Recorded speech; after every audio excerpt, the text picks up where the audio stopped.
Eric, you want to go ahead and take her away? Okay, well, do we need to review what we went over last week, where we talked about what is sail shape, what is draft or camber? A little bit would probably be twist. good. About half of the participants I don't think were on last week, and a few of them who were probably can benefit from a brief review. I did get a chance to read or go through the video just up until 3 minutes ago, so it was great, really awesome. Good. So just to kind of set the stage, Eric.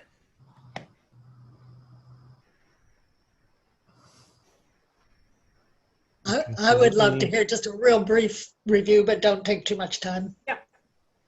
Oh, we got 2 sails now.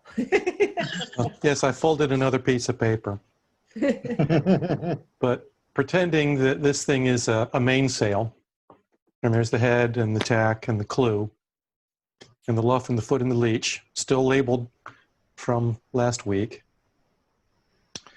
What we refer to as camber or draft is the amount of curvature in the sail. You know, this would be have very little draft, and this would be a lot of draft. And we also talked about the draft position, whether the draft position is in the middle of the sail or whether it's more towards the front. This would be draft forward, and this would be draft middle, or sometimes people would call that draft aft, because about 50% middle of the sail is about as far back as it goes. Okay, that's the quickie on draft. Now, if you look up the leech of the sail, if the leech is flat, then that would be no twist. If you put draft in the sail such that your draft is running straight up and down the middle of the sail, and then you look up the leech, you'll see the leech is actually curved or twisted. And what twist is when the angle of attack at the top of the sail is different than the angle of attack at the bottom of the sail. You see here I've got almost vertical angle of attack at the foot of the sail, but very much not vertical part way up or up near the head. So that's twist. And we covered the general reason for having twist in the sail, which is when wind velocities are below about 15 knots, then the wind at the head of the sail is actually blowing faster than the wind at the foot. As air flows over the water, frictional forces slow the air down at water level, and there's less friction up high, so the wind is actually can be several knots faster at the top of a 20-foot or 25 or 40-foot mast. And as such, your apparent wind is different at the foot of the sail than at the head of the sail. Not only in velocity, but also in direction, because the boat is moving, and when you add those, the vector of the wind from the headwind from the boat moving and the true wind, because the true wind is different, the apparent wind direction will be different, and it can be as much as 5 degrees different at the head of the mast than at the foot, maybe even more. Generally not more than 10 degrees, but it can be significantly different. There are other aerodynamic forces that lead you to also want twist in the sail. So in general, in those conditions, ideally you would want 10 to 15 degrees of twist in the sail for most boats. And how much twist you would want is going to vary depending on the performance characteristics of your boat and the cut of your sail and the velocity of the wind. Okay, was that too technical a wrap up of what took us Nope. 40 minutes yesterday? That's great. Thank you. Okay, we also talked yesterday about what the various sail controls are I'm going to stop sharing. Eric said yesterday now twice. It was last Okay. Tuesday, Eric. Last Tuesday. It seems like yesterday. It does For go those of by you who quickly. watched the video yesterday, hey, all the days just run together for me. Most of us. Okay, so we talked also about what are the different controls on a boat that allow us to change the camber or the draft and the draft position and the twist of our sails. Anybody want to volunteer some up, or do you want me to start spewing them out? Cunningham, Vang, The sheep. Outhaul, downhaul, forestay tension, car movement forward, aft, backstay if you have. mast rotation. And backstay, yes. And shrouds, if you have adjustable shrouds. Diamond Main wires. sheet and jib sheet tension even. I heard somebody say sheet. Yeah. And barber haulers or in hauls. You can cross sheet, and that also changes your twist.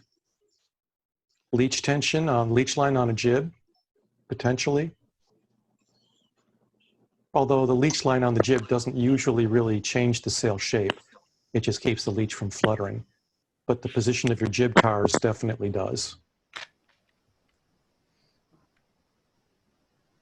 Okay, but and traveler. Did anybody say traveler? Oh, No, we missed that one. I think somebody said Vang. yep. John did. Okay, well, the primary way to reduce or to change the amount of draft in your sail is to change the amount of bend in the luff of the sail. For a mainsail, that would be bending the mast. Anything that bends the mast will pull fabric out of the sail and flatten the sail. So if you have adjustable shrouds, then tightening your upper shrouds and loosening your lowers puts pre-bend in the mast, and that flattens your sail. Pulling on the outhaul of a mainsail flattens the bottom portion of the sail, not so much the top. So if I'm bending a mast, I would think it makes the sail more full. It gives curve to the sail. So I don't understand why bending a mast flattens the sail. Okay, I'm going to share the screen again. And this little cutout I have representing a mainsail is not how sails are actually made. This shape is wrong. It's just a flat triangle. A real mainsail, if it's made basically one of two ways. Either it's made out of cut panels that have curved edges such that the shape of the sail itself is curved, or it's made on a mold in a curved form. That is, that has curvature built into the sail. Or it's cut out of flat panels, but the front edge is curved. It has what we call a roach to it. That is, it's farther out in the middle of the sail than it is at the head or the tack. That way, when that curved shape gets put on a flat mast, it actually forces shape into the sail.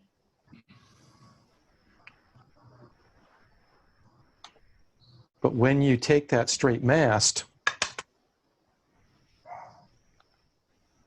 and you bend it, it pulls that fabric back forward and makes the sail flat again. So did Eric have to pay me to ask that question, or were there other people thinking the same thing? Yes. No, it seems counterintuitive. It's always seemed counterintuitive. So now the fact that he's reviewed the fact that the sail already has pre-bend in it. It happens because the sail is designed, it already has a curve in the luff, Yep. usually. There's shape designed into the sail,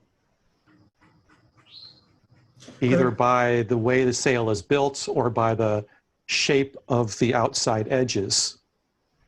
If you do bend the mast, if you can bend the mast, because you can't do that in an isotope, but would you, at the same time, you'd have to tighten the outhole to pull it flat?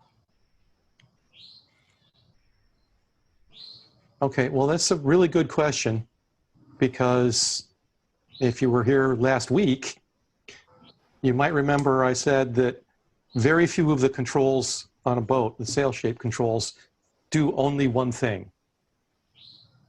Most of them affect one thing and then also change something else.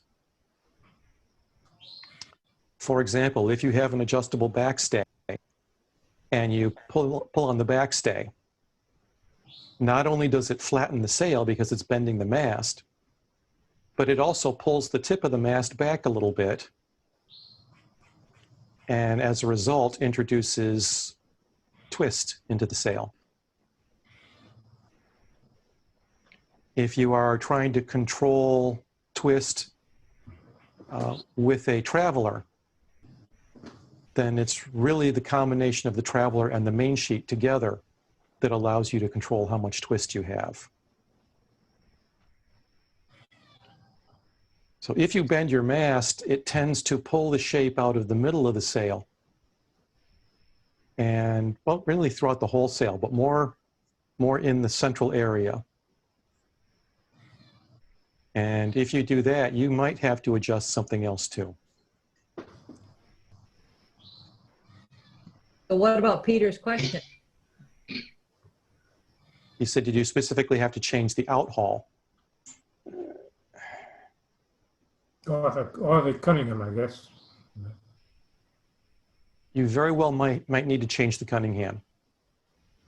The Cunningham or the downhaul causes the camber to move forward or aft.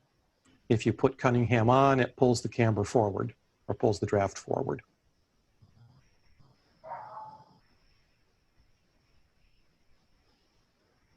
So on an isotope, that would be, or your primary controls for shaping the mainsail on the isotope are the downhaul and the outhaul. And the outhaul controls the amount of draft in the sail, especially the bottom portion of the sail. And the downhaul will tend to, when you put the downhaul on, it tends to pull that shape forward, that camber forward.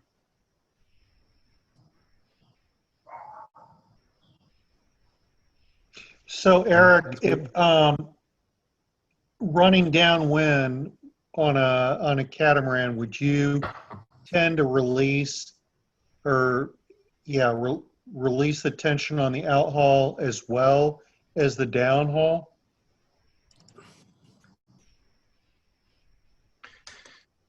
Okay, so I think we're back to sharing the screen here. Yep. Or we're seeing your sail. So going upwind, I would typically have a relatively flat sail. I would have my outhaul pulled tight. Well, not tight, but snug. And I generally put on enough downhaul to make the sail take its cut shape, which on my isotope is draft at about 35 to 40% back. Okay. Now, when I turn around the weather mark and start going downwind, because my apparent wind is much farther back, I don't really want my draft farther forward. And because I don't have as high an apparent wind, I want more power in the sail. So what I do is I pop the outhaul, and that causes my sail shape to change back to, maximum draft, middle of the sail. Yep. And I will very often ease the downhaul as well. What would you say? I mean, I have never, well, frankly, I've never adjusted either of those two on downwind. Wow. But which of those would you say is most important to adjust on a downwind leg? I say out haul. Okay. Does anybody say out haul? I think the out haul also. It gives you more change in your sail shape. Okay. The outhaul is probably the bigger control, at least on a catamaran. It's a fully battened sail, and if you have it pulled back, then you're going to have a much flatter sail shape. And at least on an isotope, we actually have a bungee that pulls the flue car forward. So when you release the outhaul, it actually pulls that forward and forces more draft into the sail. Well, Yeah, I've had to, because I've had to create something like that to basically pull the car back in. What about the mast because it's fighting the rotation? bottom batten. Yeah. Well, let What me about the say mast something else. rotation, upwind versus downwind? Let me just inject some background to that, your previous question, before we move on. The amount of power a sail produces is a function of how much draft there is. Mm-hmm. The ideal sail shape is elliptical, supposedly, and the deeper your draft is, the more power the wing shape produces, the airfoil produces. Also, the deeper it is, the more drag it produces, and the likelier it is to stall. So, and the more likely it is, if it's a soft sail, for the sail to get backwinded and lose its shape entirely. So, one reason you want to change the amount of draft is for when you're trying to balance power versus drag.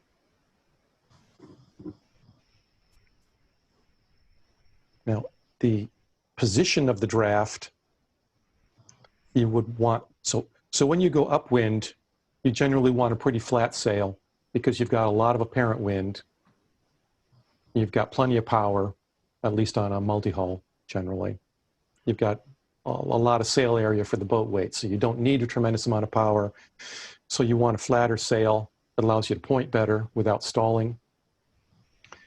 And if you have a flat exit to the sail, it's a lot less drag, flat at the exit at the leach. And also you would want your draft forward because that makes your force vector that the sail is generating to point more towards the bow rather than pointing to the side. So you have more of the force that the sail is creating pushing the boat forward rather than pushing the boat sideways. So that's why upwind you would want a flatter sail and draft forward. Going downwind, well, your sail is out. So the sail, the force that you want out of the sail is not in line with the sail necessarily. So you don't need the draft forward anymore because even if it's pushing perpendicular to the sail, it's still pushing you forward. And if you go to a deeper, more even draft, then your sail plan becomes more powerful. And going downwind, because we don't have that big headwind, having a more powerful sail plan helps your boat go faster. You can use more power because your apparent wind is actually subtracting from the true wind when you're going downwind. So you need more power to keep the boat going. So one of my planned points for tonight's talk was how do you change your sail shape for going upwind versus downwind? So that's why you would want draft forward and a flatter shape upwind and a fuller shape and draft in the middle going downwind, a maximum draft in the middle going downwind. So that's why I play my outhaul upwind and down on the isotope. Less so on the Tanzer, because What the do you mean Tanzer's less? apparent wind angle is not as great as it How do you is. play it less on the Tanzer? Because I'm still letting it out downwind and pulling it in upwind. We still do. I don't see It how we makes do it less of a less. difference. Ah, Well, the okay. Tanzer, our Tanzer has pretty full cut sails. We probably should instead be playing the Cunningham more, but Okay. actually play both. So one of the reasons I Um, answered outhaul being a bigger thing is because not all the boats have a downhaul, but they all have outhauls. So obviously it's bigger effect, though boats that don't have a downhaul might have a Cunningham. Is a downhaul and a Cunningham kind of the same thing? You get the same effect out of having a downhaul as you do out of having a Cunningham as playing the halyard tension. So it used to be on big keel boats that the only control they had was the halyard, and they would simply wrap the main halyard around a winch and winch it tight, going upwind, and then slack it a little going downwind. And on some boats, they put in, especially if you have a movable boom. If you have a fixed boom, then a downhaul doesn't really do anything. But then there was a guy, I'm forgetting his first name, Bryce or something, was an America's Cup skipper. And his last name was Cunningham. And he invented the hook on the luff of the sail that allowed them to more easily adjust the forestay tension than by playing with the main halyard. And so the Cunningham is named after him. All three of those controls do the same thing. They tension the luff of the sail. Okay, so Michael's question was, I think, on the mast rotator. To me, it seems like intuitively with, I would want the mast rotation less going upwind and more out going downwind. So one thing the mast rotation does is it increases your square footage of your sail and is an extension of your sail. So that's kind of why you've got that intuitive going on. Eric, you want to elaborate? If your mast does not rotate, then while the mast does generate some lift, it's not really helping your airfoil very much. It's actually disturbing the air coming off the mast onto the leeward side of the mainsail. So it's a source of drag as much as it is a source of lift. If you have a rotating mast, however, or especially if you have what's called a wing mast, which is sort of teardrop shaped, when you rotate the mast such that the leeward side of the mast flows as much as possible smoothly into the sail, then that actually becomes additional square feet of airfoil. Okay. On the isotope, the mast itself is 10 to 12 square feet of sail area. I think around 12. That it actually adds to the sail. And it actually, like flaps, when you rotate the mast, it makes the draft bigger. So why is it only catamarans have rotating mast? Well, that isn't true. The current crop of America's Cup boats are foiling monohulls, and they have rotating masts. But on this call, the only ones that have rotating masts are catamarans. Why is that? It's because all the monohulls were designed in the 1930s. So. Peter. Eric, any other comment on that? I think it's tradition as much as anything else. Like Peter said, okay. So why don't catamarans have vangs? Yep. And monohulls do? Because it's hard to put a vang on a rotating mast. And it's easy to put a vang on a fixed mast. So it's just the controls that the boat designers are used to doing, they put on the boats that they tend to design. So Eric, you wanted to talk about wind conditions and what we do. Have we gotten there or do we need to go there now? We're not quite there yet because we still haven't covered the question of, do you change the mast rotation upwind and down? Okay. And I try to, because when you are upwind and you pull your main sheet in, you've rotated your mast, your mainsail, which is your airfoil, to match the angle of attack to the wind. Now, when you ease your main sheets because you're going downwind and your boom swings way out, you've changed the angle of attack of your sail. But if you don't change your mast rotation, you haven't changed the entire angle of attack. I mean, if you just let your main out without changing your rotation, then that's like derotating your mast. So Steve, we were surprised that you missed some of these seminars because we thought for sure you'd like to get some of Eric's tips from him. So his mast rotation limiter system, whatever that is, I just said, is humongous. Do you have one as well, Steve? A fairly complex controls to your mast rotation? You're not going to believe this, but on my first boat, I did. When I got this boat 19 years ago, I didn't put a rotation limiter on it. I bought one, and I never installed it. It's sitting in my box. You might want to look at Eric's system, okay, and look at that piece because it's huge. Go ahead, Eric. It is not huge. It's a standard rotation limiter with a 3-to-1 purchase on it. There's so much hardware on that. Yeah, well, the only reason I haven't put it on is because I haven't quite figured out exactly how high up off the foot of the mast to place it, where it will just affect the rotation but won't get in the way of my other controls. Or crawling under the boom. If you have a rotating mast and you don't, and it has no limiting list except stops, it just goes with the sail, really, doesn't it? Yeah. So why would you want to limit that, except for wind strength? Okay, now on the isotope, the main sheet is rigged not vertically, but at an angle that pulls the boom forward. So as you sheet in, it forces the gooseneck forward. So any rotation that your mast can do, it does. Yeah, okay. Yeah. Now, the original isotope design did not have a separate limiter. It has a foot casting on the bottom of the mast with a little bar on it.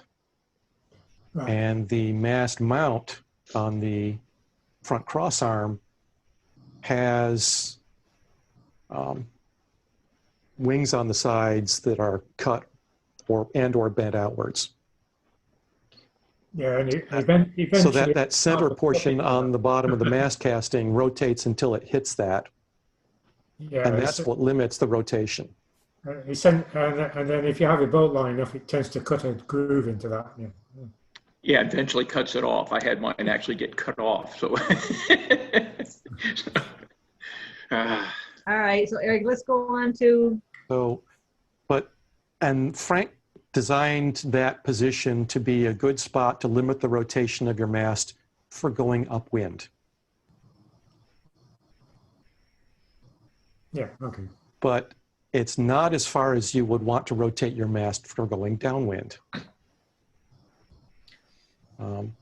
Now, my first isotope also had those. The second isotope I bought used to be Bernie Smith's boat, and Bernie cut those ears off with a hacksaw and put a rotation limiter on.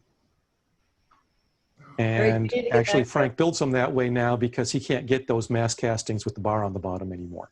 Eric, let's go on to the next topic. Okay. So we've covered changing your sail shape for upwind and down. On big boats also, they will play the backstay upwind and down for much the same reason that we're playing the outhaul, so they can get a fuller shape in the sail going downwind and a flatter shape going upwind. I also set my mast or my rig tension on my isotope such that when I'm going upwind and I sheet in the main sheet nice and firmly, That pulls on the leech of the sail, which actually reduces twist in the sail, but also it pulls the mast back and tightens my forestay. So going upwind, I have a pretty tight forestay. So that is like having a luff tension on the jib. So going upwind, because I have the main sheet in hard, it tightens the forestay, tightens the luff of the sail, which moves the camber forward in the jib.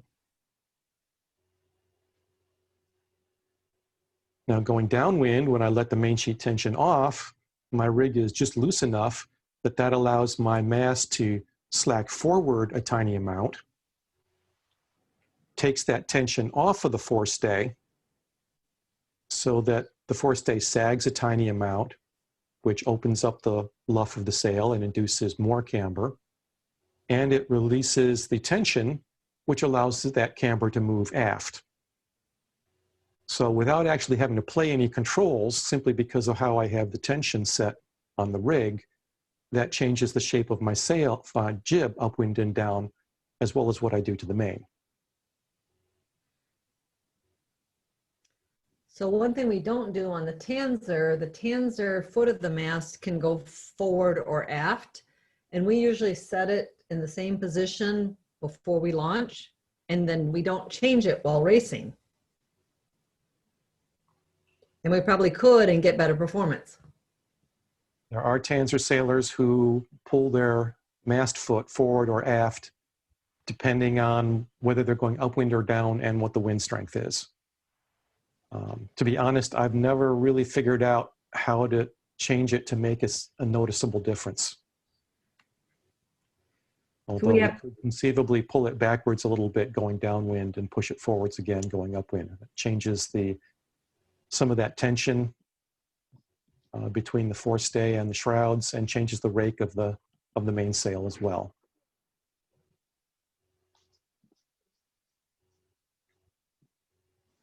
Don't some monohulls have a system of moving the step of the mast backwards and forwards? Yes, some have blocks that they stick in for changing the position of the base of the mast. The Lightning, correct? Jolene? The Lightning has the blocks, correct? I don't know if a Lightning Lightning has does. blocks. I know a had Thistle Lightning, does. it has blocks. There's little wedges that you can stick in behind the mast to move the foot forward or backwards.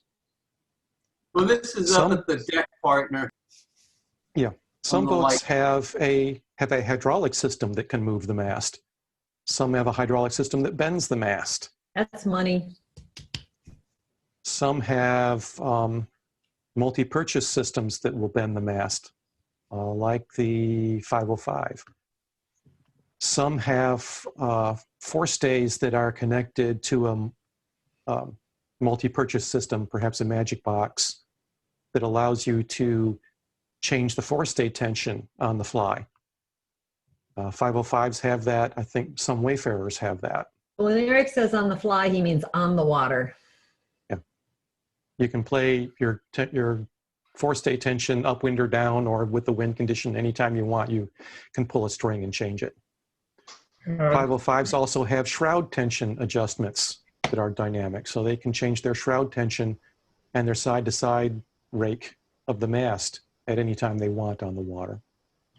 Eric, years ago you had a magic box on your mast, and now you don't. Is there a reason for that? Yeah, Jolene and I sailed at Oriental one time, and the wind was 18 to 20, and we had we were the slowest boat in our start. We did a port start, crossed the fleet. We were flying. Jolene was on the trapeze. I was hiked hard. I had all the controls in tight and a lot of tension. Actually, it was a forestay tension adjustment I had on the magic box. Right. Yeah. And what I think happened was a rivet on my mast rotation limiter sheared. I think that's what caused it. But my mast suddenly rotated, shock loaded under high tension, and broke. In half. Folded the mast in half, shredded my mainsail and my jib, which made So what me does that very have to do unhappy. with does that have to do with the magic box? That's why I took it off. Because that mast broke. And when I got a new mast and new sails, I didn't put it back on. No reason, Peter. No, I actually could be, I think, a little bit faster if I put that control back on, because then I can play my jib forestay tension upwind and down more. So I could slack it even more and get an even fuller jib going downwind. So, and then that way I wouldn't have to make that control with my rig tension. So I could set my boat up for a tight rig upwind, which would allow me to point a little better, and a very loose and powerful rig downwind. So if I re-rigged a magic box on my boat, I think I could gain a little bit. So Peter, the reason I he doesn't haven't felt the need to.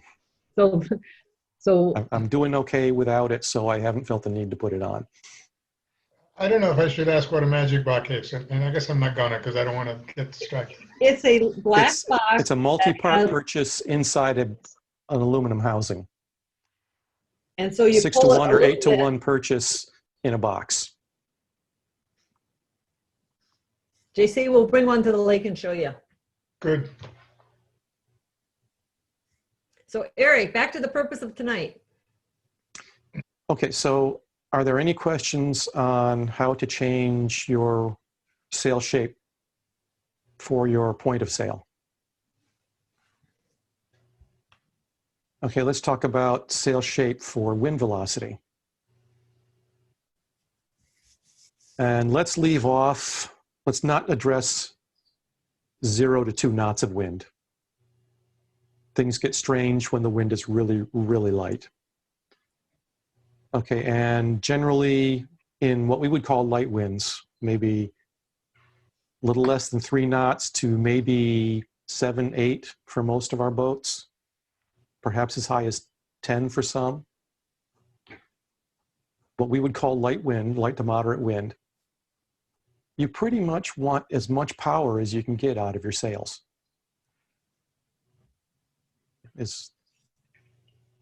At those wind speeds, you can use as much power as you can get.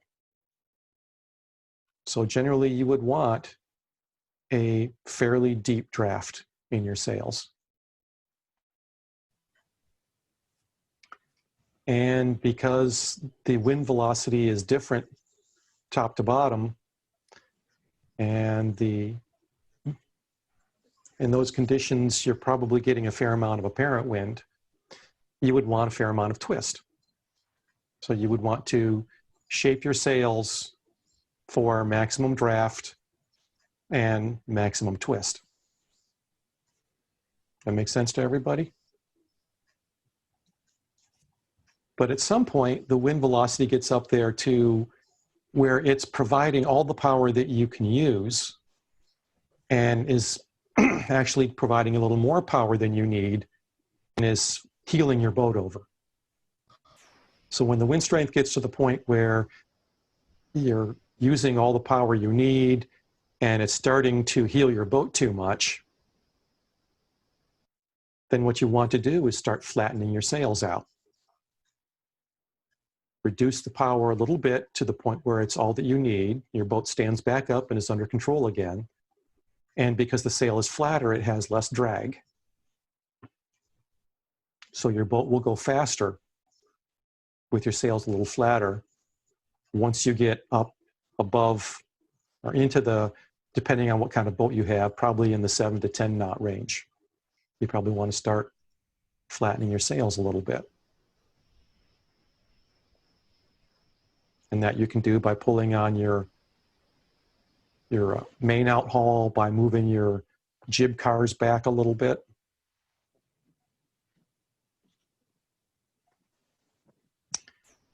Then when you get into higher wind ranges, well, you'll probably do that all through the 12.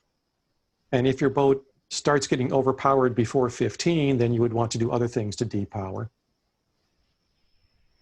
But once you get up around 15 knots of wind, what happens when you see those little ripples on the water, which happens about 15 knots of wind speed on fresh water?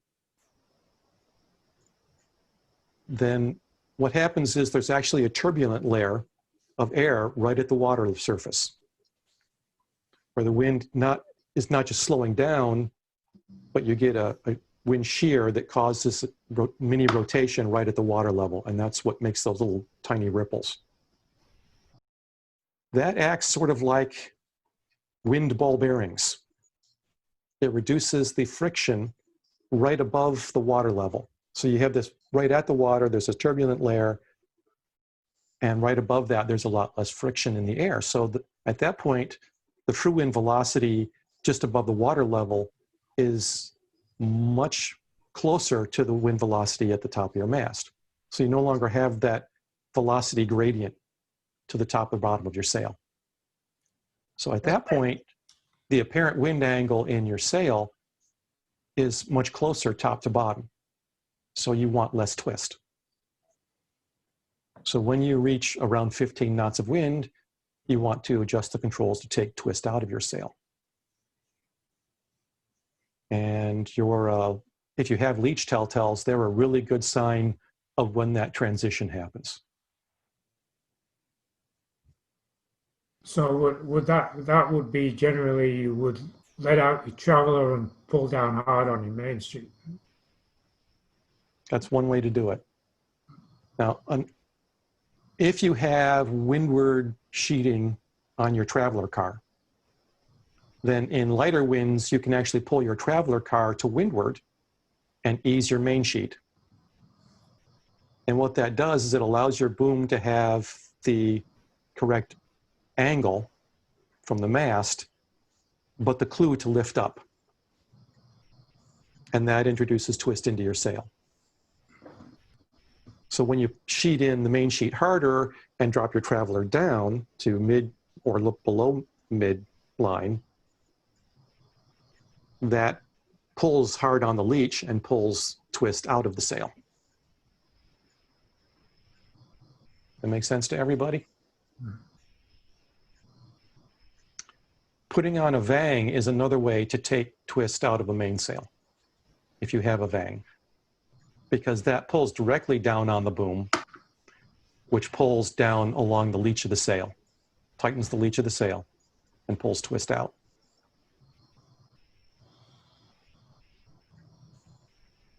If you have a backstay and you pull on the backstay, that introduces twist, so you would have to pull even harder on the vang or use the traveler even more to pull that twist back out.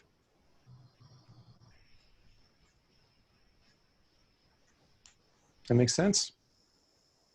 Yeah. And in those conditions, generally, if you have your main sheet in hard or your vang on hard, and a puff hits, then if you're using the vang, when you release the main sheet, the boom doesn't come up because it's being held down by the vang. The boom lets the sail fall to leeward, and that's how you dump air in the puff. Now, if you're using a traveler to control your twist, then when a puff hits, instead of releasing the main sheet, you would release your traveler, and that would do the same thing. It would keep the twist out of the sail, but dump air by changing the angle of attack of the sail. And that is common on keelboats and dinghies, is they will either put the vang on and play the main sheet in the puffs, or put the main sheet on hard and play the traveler in the puffs. So there'll be times that Eric will ask me to change the vang, maybe 1 or 2 inches. I have no idea why he's asking me to do that in either direction or what difference it makes. Because I'm up there with my nose at the mast and I can't see what he sees. Right, it's changing the shape of the leech of the sail, and you can't look back and see that. So now you know why. Well. Okay, on higher performance boats, on catamarans and on sport boats, we typically do not have a vang. And we typically don't have a lot of extra hands to be playing the traveler. And we have a lot of sail area up high. We have higher aspect mainsails. So when the puff hits, instead of playing the traveler to spill air out of the bottom of the sail, we'll generally release the main sheet, which will allow the boom to rise and the top of the sail to twist off, and we'll spill air off the top of the sail. So our reaction to a puff is a twist reaction, not an angle of attack reaction.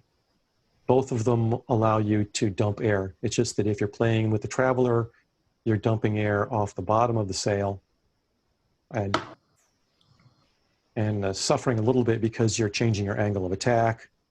And on a catamaran, we're dumping air off the top of the sail, and that primarily helps with the healing moment, because the higher up the sail is, the force has a greater healing moment on the boat. So if you really need to, if you're in danger of capsizing and you need to reduce that healing moment quickly, the best way to do that is with a twist removal, which is what we do by releasing the main sheet.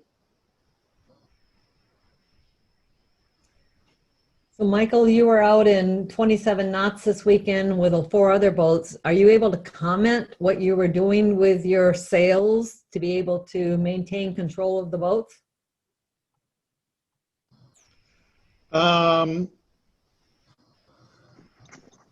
Or you just put 5 people on one boat to keep it flat? No, I mean, we did okay. I mean, the first problem was just tacking through the wind, and it was just too much. I couldn't get the jib to back. So I just basically pulled through on the boom, and then we were able to get through the tack. We tried to avoid jibes because that's when we did capsize. So after that, everything was good. No, it was just, I mean, for me, like Eric's saying, I mean, there's too much stuff going on. I mean, I don't have any mechanical advantage really on the Traveler, so I can't really, if I let it out, I can't really pull it in really easily without like releasing the main sheet. I hear what he's saying in terms of using that as an opportunity for keeping the shape of the sail. But, you know, in reality, in that kind of situation, when we get the puff, I mean, we just have to dump the main sheet. Yeah, that's for the puff, but when you had the other winds at their non-puff levels, they still were very high. Oh, yeah, Other I mean, options? no, we just had the outhaul pulled out. I mean, I just tensioned the downhaul such that it takes the tension, such that it takes the wrinkles out of the main sail. I mean, that's just my naive way of doing it. You know, we didn't even really, there was so much wind, we didn't even I mean, what we did do is, on my boat, I do have the ability to pull the cars in on the forestays, so I was able to cut the slot off. And so we really actually brought not only moving the cars back and forth to see whether the telltales were luffing, you know, first at the bottom or the top, we didn't have any concept of that. We couldn't deal with that. But what we did do was we brought the cars in such that it cut the slot off so that the jib was providing less power to the mainsail, because on my boat, I don't have the ability to roll the jib right now. So it's just kind of like, that's the only way I can cut the power off of the jib. Okay. Okay, other options, when the wind gets up to the point where you have too much wind and you're overpowered and you flatten things as much as you can, and you're still overpowered, you still have some options. Like Peter said, you can drop the Traveler some and just leave it dropped. Yeah, definitely. That is you can't point as well when you do that, but it dumps some of the air. Another thing you can do is derotate your mast. Because if you take that mast rotation out, that's 10, 12, 15 square feet of airfoil that is no longer active. Yeah, that's, I mean, definitely I have my mass rotation as close in alignment with the boom as possible when I'm going upwind. And like you said, I mean, the Traveler, I mean, I didn't have it all the way in. I mean, it was probably at least a quarter or a third out when we were going upwind just to take some of the power out of things. Can So I those are ask a both ways stupid you can question? depower, and you can also really haul down on the downhaul. Go ahead, Okay. Joe. All Yeah, of those sure. will help depower your sail. Yep, And Joan? beyond that, you just have to dump air yep, okay. and hike or trap out as hard as you can. Cameron, talk. Joan? Or shorten sail if you have the ability to furl or to reef. On an isotope, when the wind gets up above 15 and I am feeling chicken and don't want to be on the trapeze, I'll furl my jib. And I Eric. made the mainsail that I'm currently using, I put reef points in, although I never actually rigged the boat to be able to reef it. That's a different topic. Eric, hold on. Yes. Go ahead, Joan. So I have a stupid question about controlling the Traveler. I'm not sure how one controls the Traveler, and especially on my Aquafin. Can you describe that? So Joan, Aquafin does not have a Traveler control. so Joan, Traveler is where it is on an Aquafin.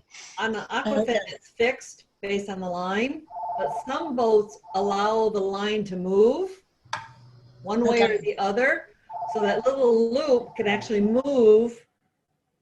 Well, you know what? I don't actually tie my Traveler to that little loop in the middle of the thing. I actually loop it around that back rope and let it go back and forth. Is that wrong? Yes. You lose Yes. performance. The word yes.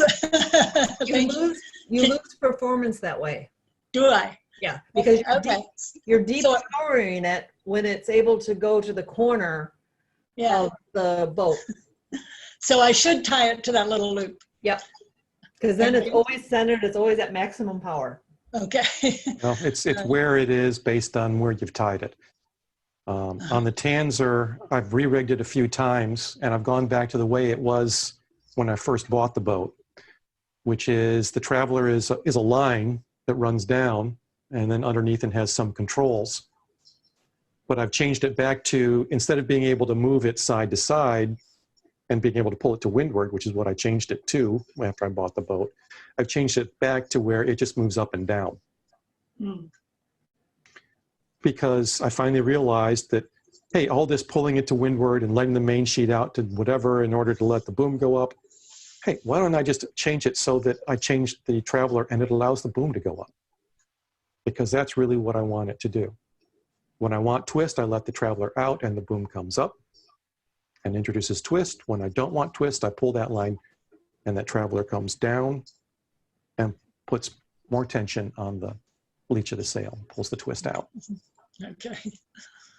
But Joan, there are several boats that their Traveler just moves and is loose, similar to the way you've been rigging. Uh-huh. Some boats are like that. Some Travelers are just a bar, a U-shaped bar at the transom of the boat with a block on it that slides side to side. Hmm. And so it's just at a fixed position on one side or the other based on what tack you're on. It's all, there's lots and lots of different designs. Mhm. I have a question. Eric, you said that, looking at the wind speed and kind of determining what you do at which wind speed depends on the kind of boat. And so what about the boat makes that difference? What changes it? Like whether, I consider... The faster a boat is, Mhm. the faster a boat is, the more effect its apparent wind has on the amount of twist you need. If your boat is very slow relative to the true wind, then you're not going to get much of a difference in apparent wind from the top of the mast to the bottom of the mast. So your boat would need less twist. Your sail would need less twist. Eric, would you say a Wayfarer is relatively slow or fast Compared to an isotope, it's slow. compared to a Scott or a Tanzer? It's very similar to a Scott or a Tanzer. But if you get Well- an isotope or a 505, which are sailing upwind speeds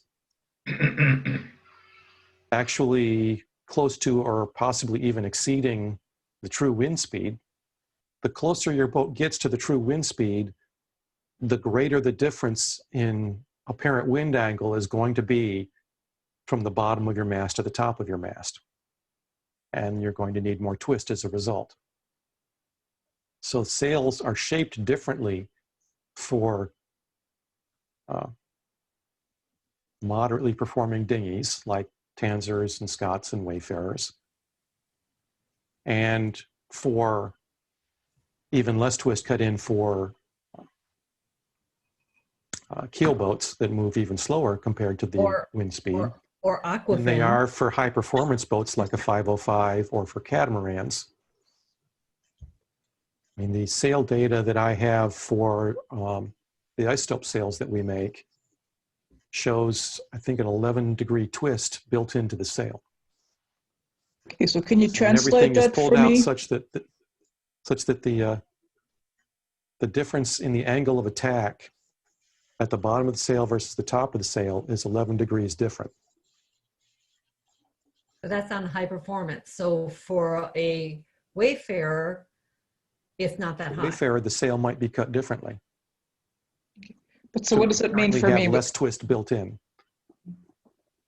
So what does it mean for me when I'm trying, at what point do I go from wanting more twist to needing less twist? I mean, how do I figure that out? So Well, the best way to figure that out is if you put leech telltales on your mainsail. Okay. Because the leech, if you have leech telltales, a quarter of the way up, halfway up, and 3/4 of the way up, then they will tell you if the amount of twist you have at those heights is good. Because if one of them is streaming and the other two are stalling, then you know that your twist is wrong. If they're all streaming, then you know your twist is good. Okay. So the faster boats need less. The faster boats will need more twist. More twist. Okay. Because they have a higher change of wind speed from the top to the bottom. All right. Because their speed creates greater difference in the apparent wind direction.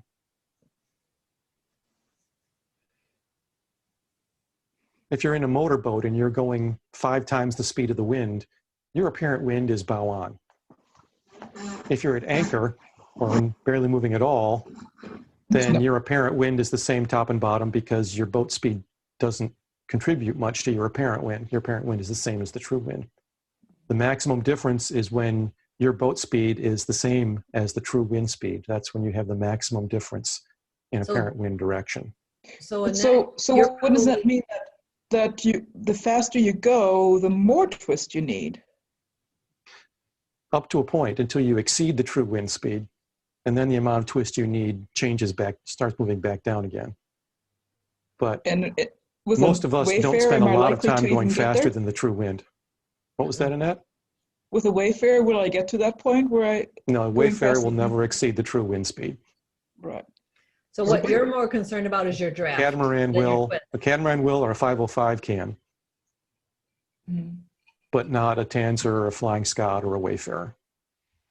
So with a Wayfarer, if I'm getting into higher winds, I want a pretty flat sail, a lot of tension on it, less draft. Because when you start getting overpowered, you want to reduce the draft. Right. To reduce your drag and to get the boat manageable again. Mm-hmm. But I want more twist. No,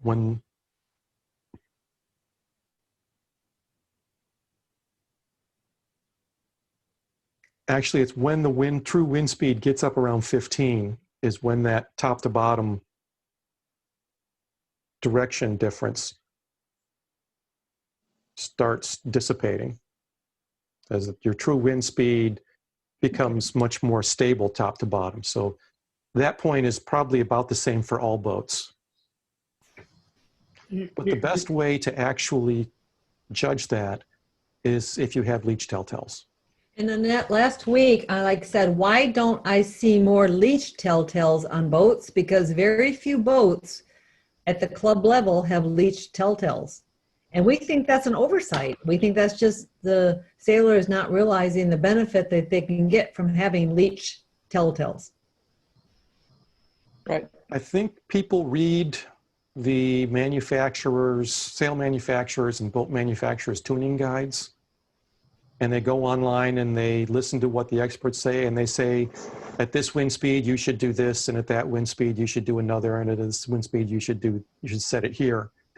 And they memorize the settings or put things in according to what they're told the position should be, rather than looking at their sail shape and looking at what their boat is doing and adjusting their trim accordingly.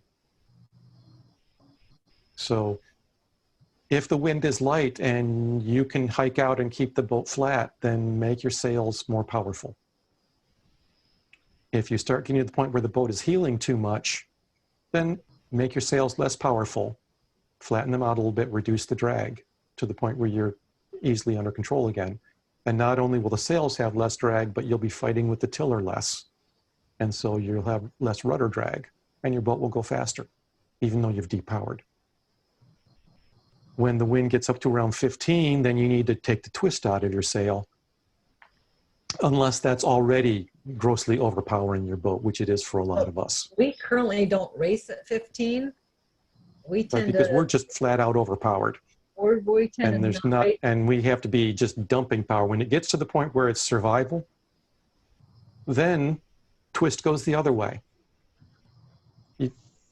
If you've flattened your sail and taken the twist out and you're going fast and you're still getting overpowered and you're in danger of capsize or you're heeling too much, then go ahead and put twist back in your sail, because that dumps air off the top of the sail. You're giving up lift. You're giving up drive out of your sail by twisting off the top, but you are dumping air off the top of the sail, which reduces your heeling moment.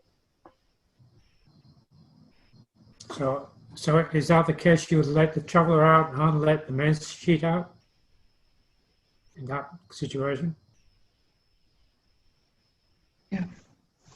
If I was on the isotope and I was in overpowering conditions, if I'm out in 20 knots, and if I'm thinking about it, which is the other major problem, because when the wind comes up, I'm usually not thinking about it. I'll do things, I'll furl the jib. I should derotate the mast, although I usually forget to do that. I should drop the traveler a little bit, and I usually forget to do that. And I would play the main sheet in the gusts. And all of that depowers the sail. I would have the outhaul hard on. I would have the downhaul hard on, because those are all things that helps keep the force forward rather than sideways, and helps reduce the heeling moment, especially in the gusts.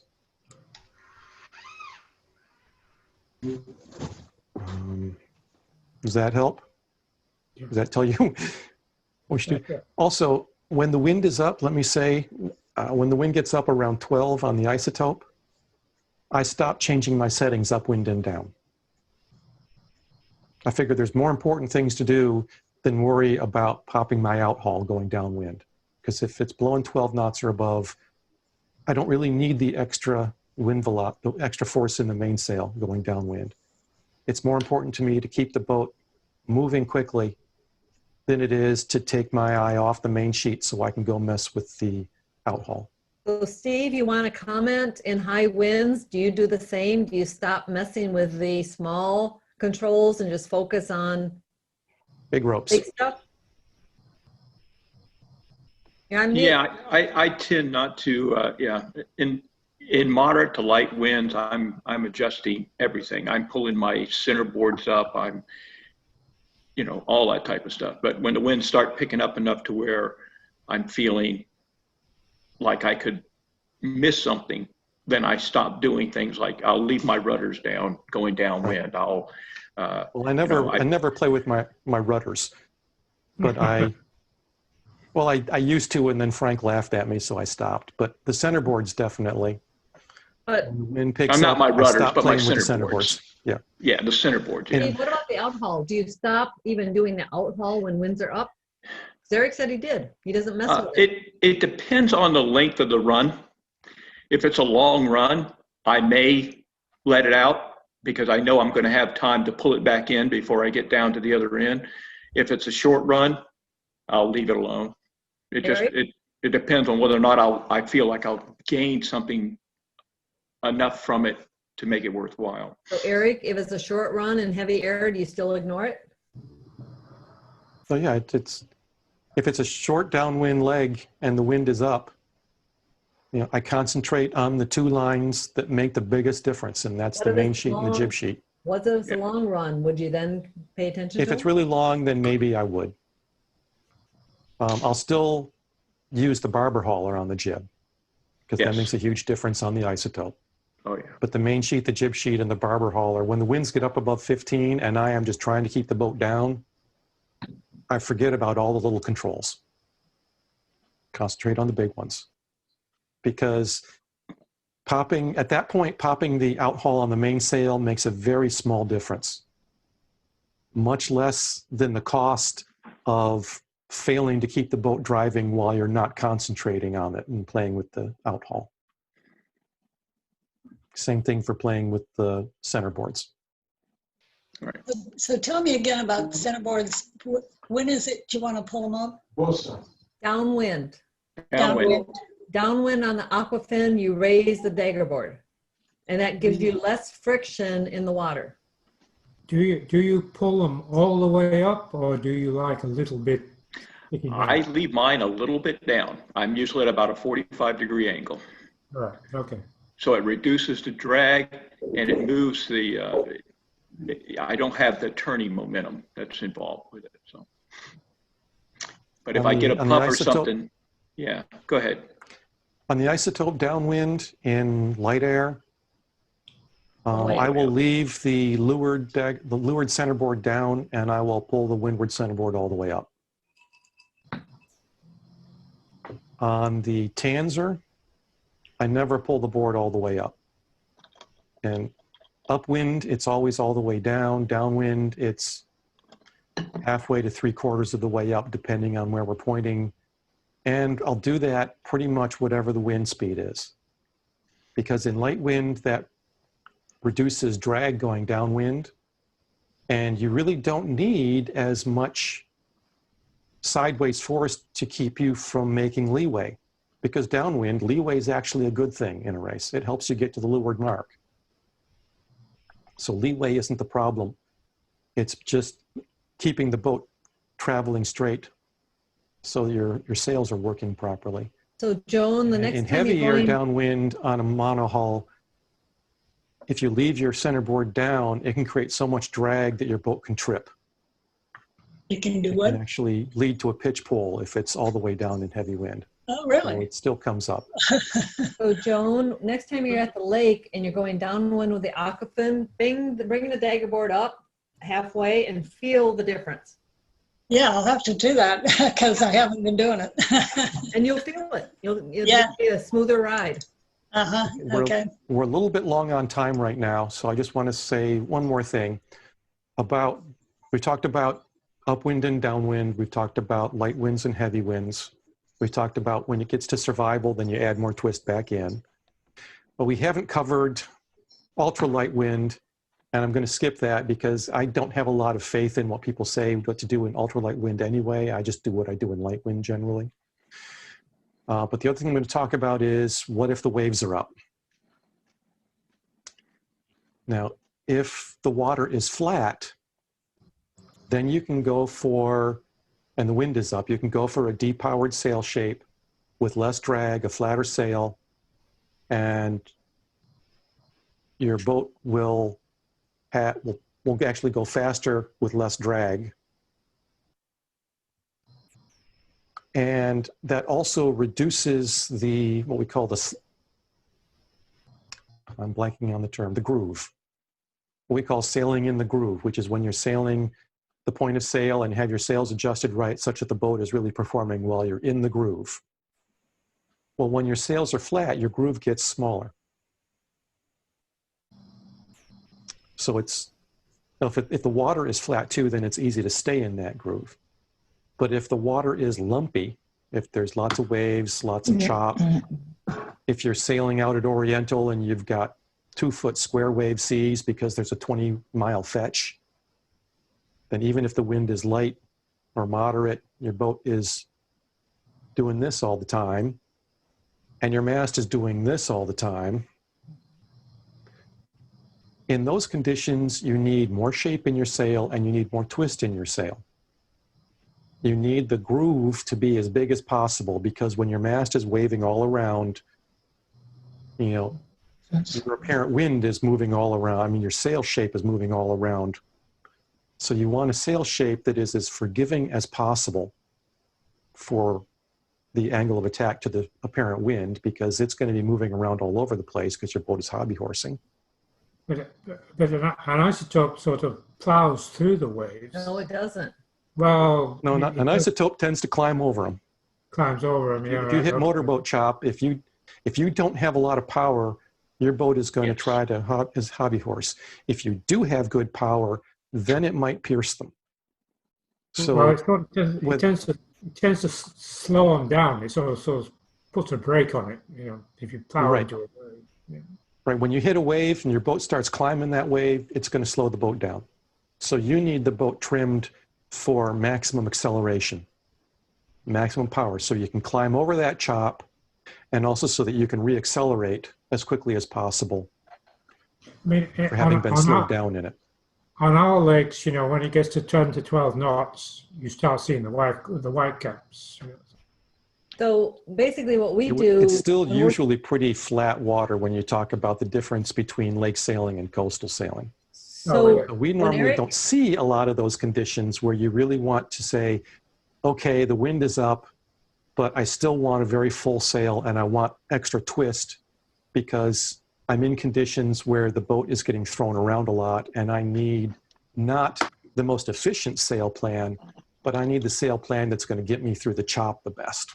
So what we do when we're sailing on the lakes and a motorboat crosses in front of us and creates boat wake, we actually change our trim to power through the boat wake.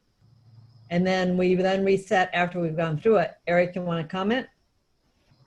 That, and I'll point down a little bit, I'll foot a little bit to get through it. Because when you ease your sails to make them more powerful, you can't point as well. So ideally, if the water was flat, you would want everything set for lower drag and high pointing. But when it's choppy, you need to get through a motorboat wake, or you've simply in churned up seas, then you set your sails fuller and you point a little lower, because you need power to get through the seas, and that's more important than being able to point well. So, as Eric said, we've run a little long. Any questions we've not touched on? I got a question. Every sailboat class has a certain sail design, sail shape, and I noticed this term called roach in a sail. And with you wet a buy net set of sails, do you have to stay with a certain particular sail footage to race in a certain race, or can you go get a sail with more roach in it, or you get disqualified if you do that? That depends on your class rules. Some classes are more stringent than others. Some classes have requirements that you can only buy sails from the manufacturer, and no other sails are class legal. But I think that's being relaxed in this day and age. No, if you want to race in a Hobie regatta, you have to Eric? have Hobie brand sails. You don't know that anymore. Well, that's the 10 class years old. rules. That's 10 years That's the old. Hobie Class of America rules. Some classes have strict sail plans and licensed builders, and you have to buy a guaranteed plan from a licensed builder. It's probably more about paying the royalty than the actual sail plan, but Even for and some club racing, classes are very lax on how much roach they allow. I don't know if it's still true, but it used to be that Prindle simply specified the height and the maximum height and maximum foot length. And you could put as much roach on the sail as you wanted. And that's why Randy Smythe started making Prindle sails with huge, huge roaches. Adding 15 feet of extra square feet of sail in the mainsail roach. Wow. My next main sail is going to be a square top. yes. Hey, Eric, you want to comment? I like the square top sail on the isotope. It puts more sail area up high where there's more wind. And also the triangular portion at the top of the sail is not very efficient. So, I mean, if you have a pin top sail, the top 2-3 feet of your mainsail really isn't doing much for you. So for those sails that are fully battened, they can actually go with a square top. For those sails that don't have the fully battens, they're stuck with the triangular top. Right, if you can't put something up at the top that keeps the square top up high, then you really make a square top. It's really a higher aspect sail. It's shorter in the foot and larger at the head. And I like that on the isotope. You know, it isn't available on the Tanzer, and I kind of doubt we'd bother putting one on the Tanzer if we could. There are isotope sailors who like their pin top sails. Not anymore. Well, they've mostly gotten out of it. But if you don't have a trapeze, it's a lot easier to keep a pin top under control when the wind is up. Any other questions? Any other questions on when you want to change your sail shape and how you want to change it to, or what you want to change it to? This is so complicated. But that's why you learn every day you go sailing, JC.